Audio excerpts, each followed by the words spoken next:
Hey folks, Inclusive Model Designs here, and this is an inbox review of the Tamiya 1350 scale USS Missouri circa 1991. Now I know this is going to make a lot of people on the channel very happy because I've been getting a lot of requests asking if I'll do an Iowa class battleship, and here's the start of it there folks, and this is going to be a lot of fun. Now I do have a World War II version of the ship from Tamiya, but I thought, you know what, let's give the 1991 version a lot of love. There hasn't been a lot of hoopla around the 1991 version. It seems like it's been a forgotten model kind of thing, just because it doesn't have a lot of the guns and turrets and different things that the World War II version has, because it's, you know, been kind of stripped down and, you know, taken away because of the missiles and technology and things like that. So it's kind of been like, don't kind of want to build that one. It just doesn't seem to be that interesting. But you know what? It really is an interesting kit, and we'll get into it here in a minute. But I do have the World War II version. We will build it, you know, eventually, and then we'll put them side by side. And I think it'll be kind of neat to see the transformation that this ship has gone through over the years. And I definitely want to show it its love. It's been a beloved ship. And just like the Yamato, it's, you know, a beloved ship of that nation. And every ship that I do, I'm going to show its love and respect that it deserves. It's like a symbol of its nation, regardless of what side you fought on. So, you know, no matter what ship I'll build on this channel, I'm going to show it the love and respect that it deserves. So, just like the Missouri here, I'm going to show the love and respect that it deserves, and to the people that it served on or worked on it, no matter what. So let's just get into it here. I'm going to show you what it comes with. So like the Yamato, at least the premium edition anyway, it comes with this sheet here that kind of gives you kind of a color guide, that kind of thing, and just a placement of where things kind of go and whatnot. So, you know, helicopters, it comes with these drones, that kind of thing, and placement, you know, right there. So it's kind of a cool thing, and then it's double-sided, so you get the side view of the ship. So it kind of aids you, you know, on that kind of thing. So that's kind of a nice additive. I like that. And then you get a book right there, a little bit of a history book. Comes in different languages. You get in English, French, German, Japanese. I'm not going to spoil the book for you, but it's a good little read, and you get some pictures, that kind of thing. So very cool. And then the instruction booklet. And then if you've been following my builds, you know how I, you know, use my instructions. You know, I'll start, you know, there, and then I'll end up there, you know. So I'm not going to bore you with the instruction booklet. And then you get a real decent decal sheet, actually. So, you know, you'll find out where those go as we build. And then you get a cool PE set. Very thick. I find, like, if you've been following my Yamato build, these ones are really thick. So they're not going to, like, bend and wreck on you like the other ones. Now, following this video here, I'll do an aftermarket special where you'll see a bunch of PE sets and stuff too. So I do have a nice aftermarket special video for the Missouri following this video. And then you get some tooling, not near as much as the Yamato, but obviously this is a different kind of model kit too. And then you get some cabling here. I'll figure out what that is. That might be for the rigging, I don't know. And then you get some flags. So very nice. So in no particular order, I'm just going to grab some sprues. Alrighty. So you get some secondary armament there. I really like Tamiya's ships. I do have some trumpeter ships, and those are not too bad too. Oh, there's the little ROV there. Looks like you get two of them. Or UAV. I'm not too sure what they called it back then.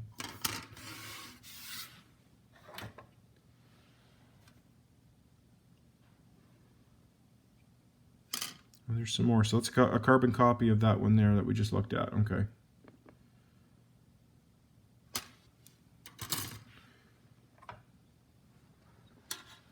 Very crisp details, actually.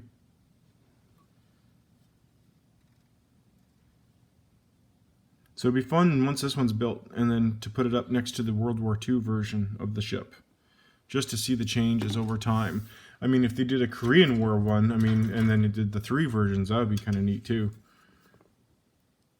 I'm not too sure what changes they made between World War II and Korea, but I'm sure there were some. Maybe mostly radar. You know, my guess would be just mostly radar, but you know, I could be mistaken.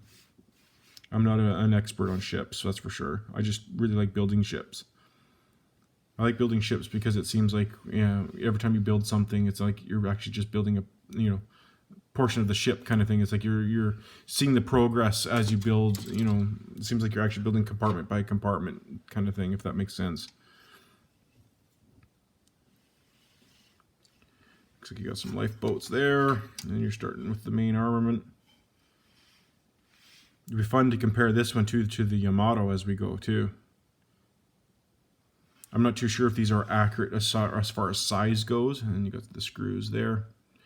Like if they actually made them to scale, like, you know, if you know what I mean. I know once we get to the hull will be smaller than the Yamato because the hull had to be a certain size to fit through Panama, the canal there. So it would have been narrower, as where Japan didn't have the restrictions. Now I know for my aftermarket sets I have metal barrels, so with these blast bags I don't know if I'm going to have to cut this and drill a hole, or if I'm going to have to make my own blast bags. We're going to have to look at that. That might be something I'm going to have to really pay attention to. And the aftermarket sets have that, but we'll get into that in the next video. So this next set will be a carbon copy of that one then. Hopefully I'm not going too fast here. Now, I wonder why those have been omitted. That's probably because that here was from the World War II set, because it doesn't look like those are, sorry, I didn't mean to get too close there.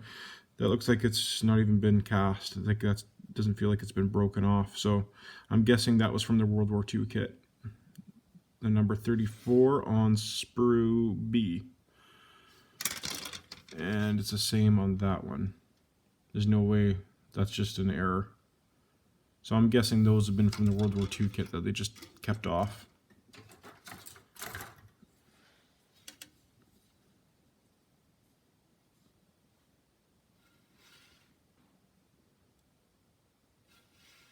Because I'm sure for this kit they had to do a lot of, obviously, new molds completely for the 1991 kit.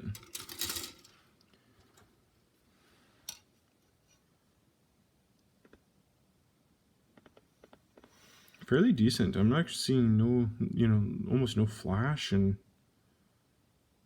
huh. Very clean, actually.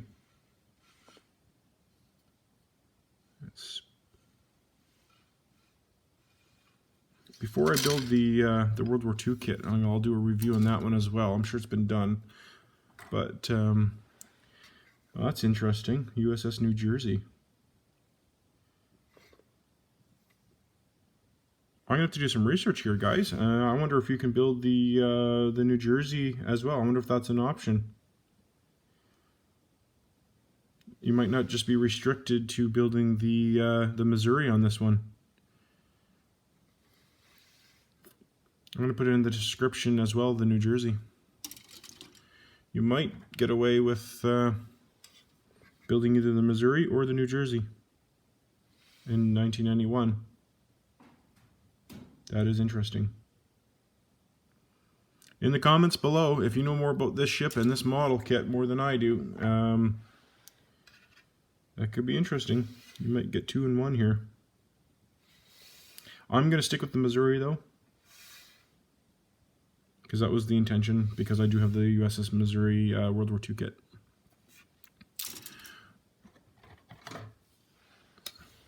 And there's the main decking. You can see actually the detailing there. It's kind of nice how it's been, you know, little puncture marks there. It's actually really nice. They kept the little installations here for the old guns. I'm not too sure what it will go in there now, but we'll find out as we go. I don't know if they kept guns in there or not. I doubt it. I don't know how functional those would be, but you never know. In 1991, I don't know. I have no idea. I don't think anything ever came close to this ship Okay, those right there, those chains I'll be cutting out and shaving down and putting actual chains in. I can tell you that right now.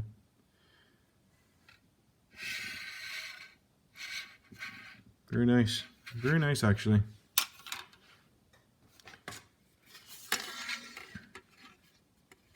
Nice solid piece.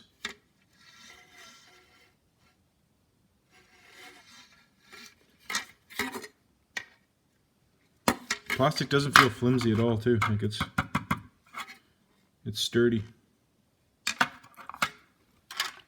And then of course the hull. The hull is one piece. It's pretty big. Like, here's my hand. It's fairly, you know, it's like the Yamato. It's nice and long. It's just not as wide. I mean, it's wide enough. I mean, it's a big ship. A little bit of sanding to do, get that seam line gone. But we'll definitely get it up once we get her going on the build and stuff. We'll get her up to the Yamato and stuff and see. You got nice lines there, so when we start doing the detailing for the water lines and stuff. So you only get the full hull option with this one, which is, you know, in my books that's okay because I'm going to be doing the full hull. And then you got the display stand, which you got to, you know, obviously put together. But I don't mind the full hull. I like doing ships in full hull. With the premium edition Yamato, obviously you have the option of doing, you know, the full hull or waterline, but I like doing the full hull. I mean, you got the pieces right here for the stand. Obviously that's where those screws come into play, just like the Yamato build.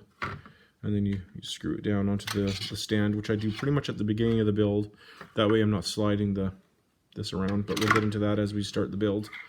But there we go. It's just kind of a quick review, just showing you the pieces. I think there are a few reviews, inbox reviews out there, but I just wanted to show you just kind of a quick one there, just to get this you know, video on the go, and just to show you that I am starting the Missouri build. So stand by for the aftermarket special on this ship here, and we'll go from there. So again, please like, share, and subscribe, guys, and stay tuned. Thanks so much. Bye.